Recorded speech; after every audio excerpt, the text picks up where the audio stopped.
Mari kita buka firman Tuhan, buka Alkitab saudara pada Kejadian pasal yang ke-12,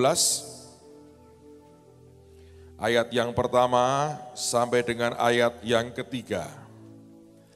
Kejadian pasal yang ke-12, ayat yang pertama sampai dengan ayat yang ketiga.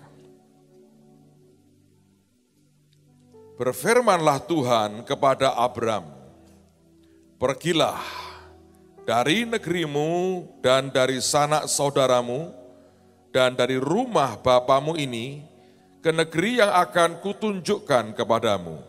Ayat 2, Aku akan membuat engkau menjadi bangsa yang besar dan memberkati engkau, serta membuat namamu masyhur, dan engkau akan menjadi berkat.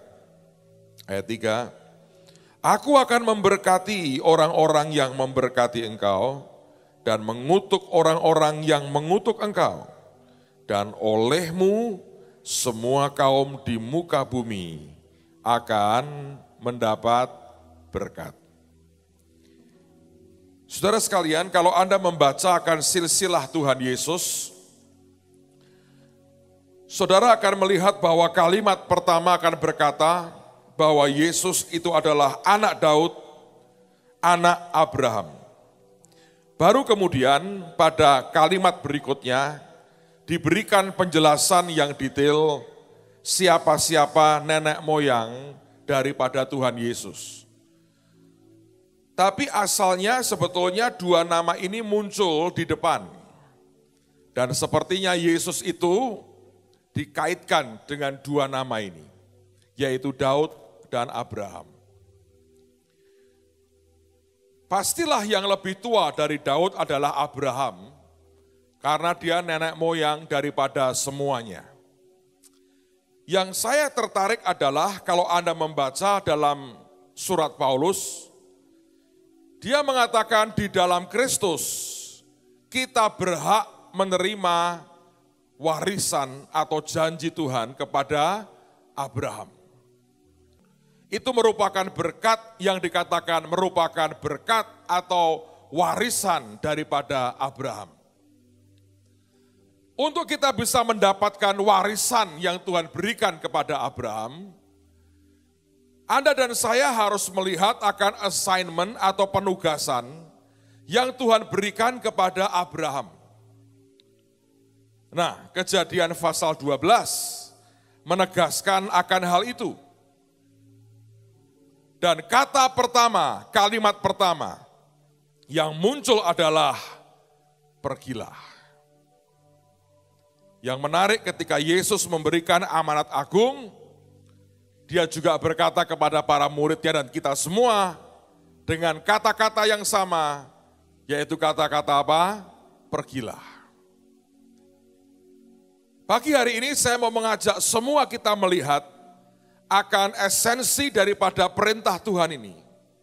Supaya kita bisa punya gambaran apa yang Tuhan katakan sebetulnya ketika dari awal dia berkata kepada Abraham, yang hari ini berkatnya kita berkata aku mau mewarisinya, ketika Tuhan berkata pergilah. Saudara, dalam teks Ibrani, kata pergilah sebetulnya katanya adalah leh leha. Nah, apa artinya kata-kata ini? Seorang teman saya, hamba Tuhan, sharing dengan saya akan makna yang terdalam dari kata-kata ini. Saya mau bacakan saja apa yang dia sharingkan. Ini menarik sekali. Dia mengatakan bahwa kata leh-leha itu hanya satu kali disebutkan di dalam Alkitab. Saudara, kalau sampai hanya satu kali, orang berkata enggak penting, salah. Sebab ini disebutkan satu kali kepada Abraham, yang kemudian berkatnya turun-temurun sampai dengan hari ini. Berarti apa yang dikatakan Tuhan kepada Abraham juga sebetulnya berlaku turun-temurun sampai dengan hari ini. Kata pergilah artinya Tuhan berkata, aku akan pakai hidupmu dari yang setitik kecil yang tak ada artinya. Aku akan buat engkau naik, bahkan akan melebihi rata-rata orang yang lain. Itulah kata pergilah. Kalau kita merespon dengan apa yang Tuhan katakan, maka respon itu akan membuat Tuhan berkata, aku akan memakai hidupmu. Tidak peduli engkau di titik mana hari ini. Mungkin engkau di tempat yang paling rendah. Aku akan menyertai, aku akan pakai hidupmu, aku akan mengurapi engkau, dan aku akan membawa engkau naik. Bahkan kemudian melebihi akan yang lain. Itu leh-leha. Begitu seseorang mendengar akan panggilan Tuhan dan dia meresponinya, yang terjadi adalah hal yang luar biasa. Dan memang kalau Anda membaca pada ayat yang kedua, Tuhan berkata kepada Abraham, aku akan membuat engkau menjadi bangsa yang besar, namamu akan jadi terkenal. Menurut saya blessing yang langsung akan diterima, dia menjanjikan greatness dalam kehidupan kita. Tapi yang ketiga, kalau Anda baca pada ayat yang ketiga itu, saudara mengerti Tuhan mengatakan, dan olehmu semua kaum di muka bumi akan mendapat berkat. Dan olehmu semua bangsa di dunia akan diberkati. Saudara, panggilan Tuhan kepada Abraham, yang kita berkata bahwa berkatnya juga akan merupakan bagianku. Panggilan pertamanya berkata, pergilah. Tuhan berkata orang yang merespon akan panggilan itu, aku akan pakai hidupnya dari titik yang paling rendah sampai yang paling tinggi. Tapi yang kedua, ini pengertiannya. Ajaib sekali. Apa itu arti kata dari leh-leha? Artinya adalah orang yang punya hati yang teachable, yang mau dibentuk, mau diajar, dari sejak di bawah sampai kemudian dia naik ke atas. Saya mau ulang lagi. Kata leh-leha arti yang pertama, orang yang dipakai Tuhan, dari titik yang terendah, terus akan Tuhan angkat, bahkan dia melebihi ketinggian orang lain. Tapi di dalam cara Tuhan memakai orang itu juga harus punya yang namanya teachable spirit. Roh yang mau diajar. Dari titik terendah, terus dibawa naik. Dan dia orang yang mau dididik dan diajar oleh Tuhan. Saudara sekalian, ini dua hal yang ternyata tidak bisa, tidak harus jadi satu. Mengapa Pak harus mau diajar dan dididik? Sebab tanpa pendidikan akan sulit Tuhan memakai kita. Tahukah saudara, musuh terbesar kita bukan setan. Kalau berani tantangi hawa nafsumu, tantang kesombonganmu, tantang egomu, tantang kedaginganmu, dan taklukkan itu. Karena musuh terbesar kita itu di dalam kita sendiri. Ketika saya merenungkan ayat ini, Tuhan berkata, nak, itulah prosesnya. Kata ketika kamu masih muda artinya kamu masih baru, masih mentah. Kamu akan pergi kemanapun yang kau mau. Tapi satu hari ketika kematanganmu ada, yang muncul dalam hidupmu bukan kemauanmu lagi, tapi sebuah penundukan diri yang ajaib kepada Tuhan dan kepada apa yang Tuhan inginkan, sekalipun dagingmu tidak mau. Tahukah Anda bahwa Petrus itu mengalami kesulitan untuk mengalami proses dari tempat yang dia sukai ke tempat yang tidak dia sukai, dan sebenarnya dia tidak terlalu berhasil. Dari mana Pak taunya?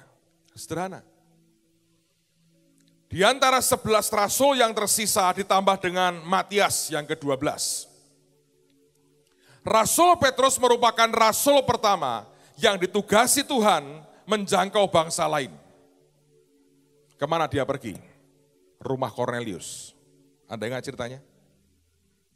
Dia lagi berdoa, Tuhan beri penglihatan sampai beberapa kali. Ada binatang haram, Tuhan berkata, sembelih, makan nak. Dia bilang, tidak Tuhan. Bayangin, Tuhan berkata, dia bilang apa? Tidak. Aku ini orang Yahudi, belum pernah makanan yang najis. Tuhan berkata loh, dia bilang apa? Tidak. Setan tidak berani menentang Tuhan, Petrus berani. Setan tidak berani menentang kehendak Tuhan, Anda dan saya berani. Buktinya, oh banyak, Anda bisa ngerti dari pembuktian hidupmu. Dari cara yang halus sampai yang kasar, berapa kali kita menentang kehendaknya. Sebagian alasannya daging, sebagian sangat rohani. Tuhan belum bicara dengan saya. Padahal kita nggak dengar, saudara. Nah, ketika Petrus akhirnya diomongi Tuhan, yang aku katakan halal, jangan orang mengatakan haram. Nggak taunya ternyata Kornelius menyuruh orang-orangnya datang dan berkata mau cari Petrus karena malaikat yang suruh. Petrus berangkat akhirnya. Begitu masuk rumah Kornelius, dia berkata apa? Kornelius, engkau tahu adalah sebuah pelanggaran hukum, unlawful. Buat aku seorang Yahudi masuk rumah orang Yahudi. Hukum yang nempel di dagingnya, Taurat yang nempel di dagingnya, lebih besar pengaruhnya daripada amanat agung Tuhan Yesus yang berkata, pergilah dan jadikanlah semua bangsa muridku. Bukan berkata bangsa ini, bangsa itu yang gua suka. Semua bangsa. Perintahnya, mandatnya, all nations. Tapi Taurat dalam hatinya berkata, pelanggaran hukum. Yang dilanggar hukumnya siapa? Taurat. Anda ngerti? Akhirnya ketika dilayani, Kornelius dan keluarganya seisi rumahnya, bahkan penuh dengan Roh Kudus dan dibaptis. Hal itu terdengar oleh teman-temannya di Yerusalem. Ketika Petrus balik ke Yerusalem disidang oleh teman-temannya. Kamu melanggar hukum Yahudi. Bayangin saudara, ternyata semuanya juga terikat dengan Taurat di dalam jiwanya. Yesus berkata, pergi dan jadikan semua bangsa muridku. Mereka nggak bisa nerima itu. Akhirnya di sidang Petrus cerita. Waktu Petrus cerita mereka berkata, puji Tuhan. Rupanya Tuhan juga melayani, menjangkau, mengasihi bangsa-bangsa kafir. Saudara tahu, otak mereka mengerti. Tapi rupanya di dalam ini susah untuk terjadi penerobosan. Dan kalau Anda membaca, memperhatikan sejarah gereja, sekian waktu pertama tidak ada satupun yang bergerak keluar. Filipus keluar memang, tapi kapan itu? Setelah masa aniaya. Baru kemudian ketika Tuhan mengizinkan aniaya datang, nyebar orang Yahudi ini. Sebetulnya nyebarnya menyelamatkan nyawanya. Dan mereka yang tersebar inilah karena aniaya. Mereka memberitakan Injil kemanapun kaki mereka melangkah. Tidak bisa milih mau ke Roma atau ke India. nggak bisa milih. Begitu orang nyebar ketakutan menyelamatkan nyawa, kemana kaki istilahnya membawa mereka, kemana itulah mereka pergi. Dan mereka memberitakan Injil. Dan Petrus tetap kehilangan destininya. Dalam surat Galatia, Paulus berkata begini, sebagaimana Petrus diberi anugerah untuk melayani Injil kepada orang bersunat, aku, Paulus, melayani orang yang tidak bersunat. Artinya Petrus, kamu hanya bagus untuk orang Yahudi. Bangsa lain, kamu tidak punya anugerah lagi untuk bisa menjangkau. Dan akhirnya itu digeser kepada orang yang namanya Paulus. Anda nangkap itu? Betapa sulitnya punya teachable spirit, punya roh yang mau diajar. Tidak gampang. Petrus ngalami itu, tapi Taurat di dalamnya tidak mudah dicungkil keluar. Saudara, pada waktu Anda mendengar itu, sebagian orang merespon dengan berkata, yes, ini anugerah buat aku. Dan kita melihat bahwa Tuhan mencukupi dengan cara yang ajaib. Saya berdoa semua kita, seharusnya responnya sama. Sebab ini merupakan sebuah perintah pertama yang Tuhan katakan kepada Abraham, diulang di zaman Yesus dalam bentuk amanat agung Tuhan Yesus. Lech lecha artinya Tuhan berkata, aku mau pakai hidupmu. Kapan itu? Waktu engkau pergi. Dan aku akan sertai engkau dan pakai engkau dari sejak kecil sampai engkau jadi sangat tinggi di atas yang lain. Tapi lech lecha juga menuntut yang namanya teachable spirit. Paulus akhirnya ambil jatahnya Petrus. Di surat Galatia jelas sekali. Petrus hanya bagus untuk orang yang disunat orang Yahudi. Dan bangsa-bangsa lain yang begitu besar diserahkan dalam tangan Paulus. Padahal Tuhan sudah berkata, waktu kami masuk, kamu masih baru, masih mentah Petrus. Engkau akan pergi sesuka hatimu. Tapi untuk dia jadi dewasa, dia nunggu menjelang matinya. Dan dia mati memuliakan Tuhan sebagai martir memang. Tapi dia kehilangan akan jatahnya. Maka kalau Anda perhatikan perjanjian baru, dimonopoli oleh surat-suratnya Rasul Paulus. Bukan semata-mata Paulus lebih pintar dari Petrus, sebab jatahnya lebih besar. Dan saya berdoa, tidak ada orang akan kehilangan akan destininya. Dan supaya Anda mengerti, ini merupakan kehendak Tuhan yang sempurna. Saudara, saya melihat, saya membaca ini, saya memperhatikan. Buat sebagian orang ini merupakan sebuah tantangan yang harus ditaklukkan. Dari beriman soal uang, beberapa orang berkata, saya pikir dibayari, Pak. Paling gampang kalau saya utus Anda, saya bayari semua. Kasih tiket bisnis kelas hotel bintang 5. Paling gampang itu. Kalau kita punya duit untuk itu. Tapi apa yang terjadi? Menurut saya, kalau semua tantangan tidak Anda lewati dengan Tuhan, tidak akan menghasilkan apa-apa. Anda tahu kepompong? Begitu dia sudah jadi kupu-kupu, dia harus keluar. Lubang kepompong itu kecil sekali. Dan kupu-kupu ini harus keluar melewati lubang yang kecil. Itu merupakan proses yang kadang-kadang menyakitkan. Ada seorang ahli biologi membuat penelitian. 2 kepompong, yang satu dibiarkan natural, yang satu ketika kupunya mau keluar, dia bantu. Dengan cara apa? Dilobangi, lubangnya digedein.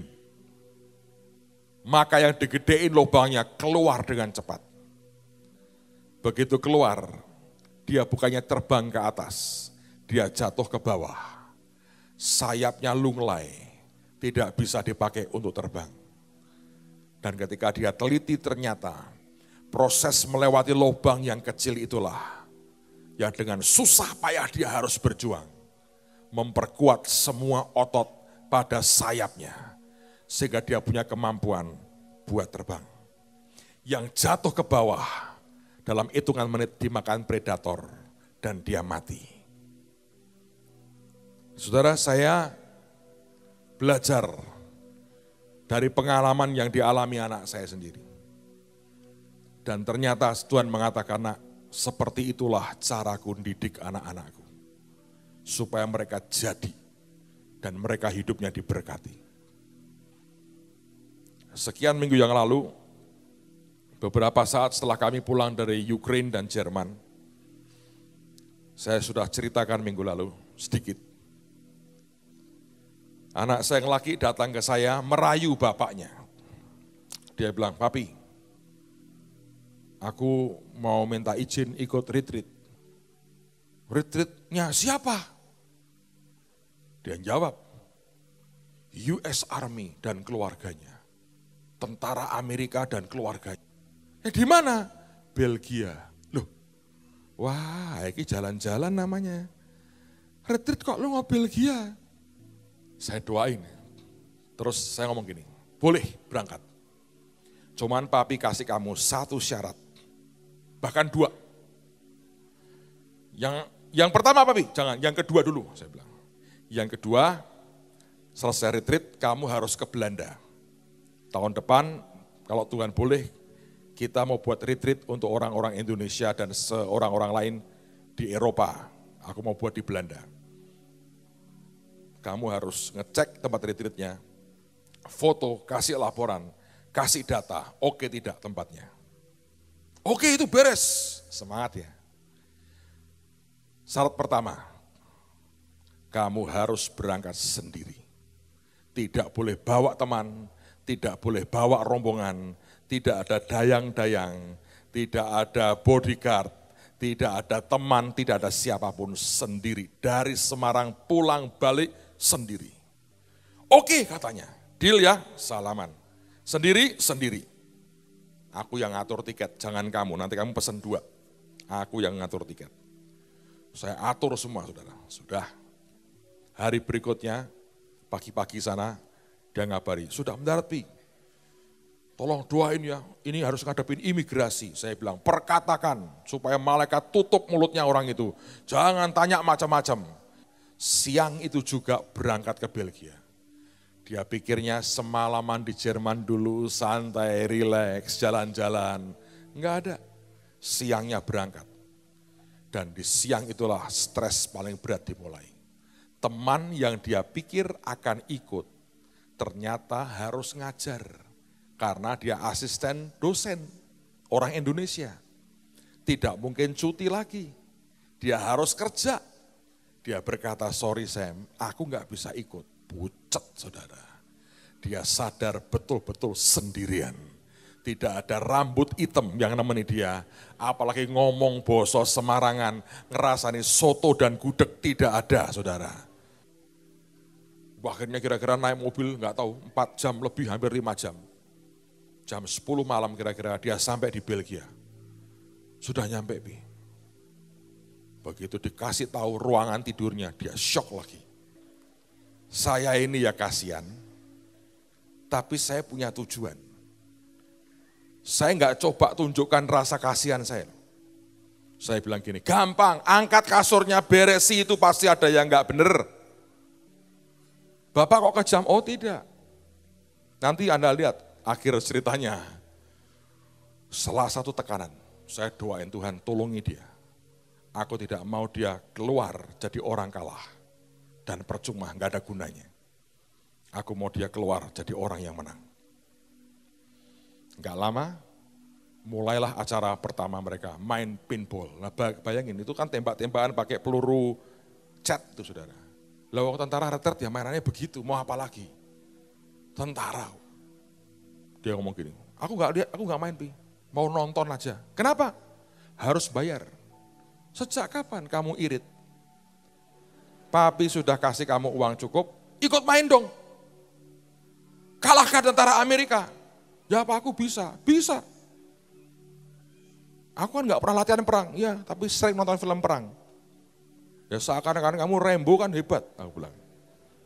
Terus tak dorong gitu, nggak tahu gimana, diajak sama temannya yang dari Jerman. Ikut saudara. Terus itu kalau sudah main gitu, nggak ada SMS-an ke bapaknya. Sore dia laporan, wah badanku basah kuyup kena keringat. Tapi aku senang, aku menang katanya. Begitu selesai acara itu, jebol. Sudah tidak ada lagi pengen pulang. Terus kemudian hari Kamis seharian cuma pagi ngasih kabar baru bangun. Seharian nggak ada kabar. Sampai tengah malam Indonesia. Saya SMS nggak jawab saudara. Ini kemana ini anak ini? Tiba-tiba waktu malam dia balas di saya. Sorry ya Pi, baru balas. Kenapa? Kamu ngapain seharian ini? Aku sehari ini bantu di dapur. Nyiapin makan pagi, makan siang, makan malam. Bu Debi akan punya pembantu baru, Bu, tenang Bu. Aku bersihin piring, cuci piring, semua seharian. Aku kerja di dapur, Pi. Besok aku mau kerja lagi, bantu, kasihan mereka, Pi. Kalau bangun, mesti pagi-pagi, tidur paling malam. Jadi aku bantuin mereka di dapur. Saya nggak tahu apa yang dia buat. Yang saya tahu kemudian Jumat dia sudah boleh pulang. Tapi dia pengen pulang pagi tadinya, tiba-tiba dia baru pulang sekitar jam 2 dari sana. Saya tanya gini, kamu nyesel atau bahagia sekarang? Wah bahagia sekali. Terus dia ngomong gini, terima kasih ya Bi, sudah maksa aku untuk survive, bertahan dan menang. Kalau aku pulang duluan, aku pulang jadi orang yang kalah. Hari ini hatiku bisa joy sekali. Saya berdoa, leh-leha kata Tuhan, pergilah. Karena di situ aku akan pakai engkau dari titik paling kecil sampai titik paling di atas. Dan yang kedua, aku akan didik engkau sampai engkau punya teachable spirit, hati yang mau diajar. Dan biar Tuhan memberikan kepada kita greatness dan semua bangsa akan diberkati lewat hidup kita. Yang percaya katakan amin.